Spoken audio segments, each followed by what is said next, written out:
Let's make refreshing infused honey lemonade. Each glass is perfectly dosed with 15 milligrams of THC from a honey stick.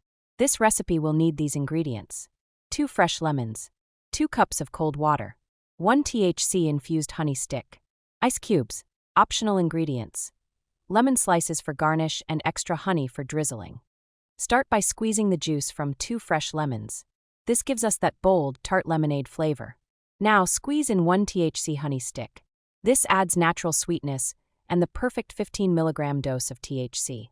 Add 2 cups of cold water, then drop in some ice for that extra chill.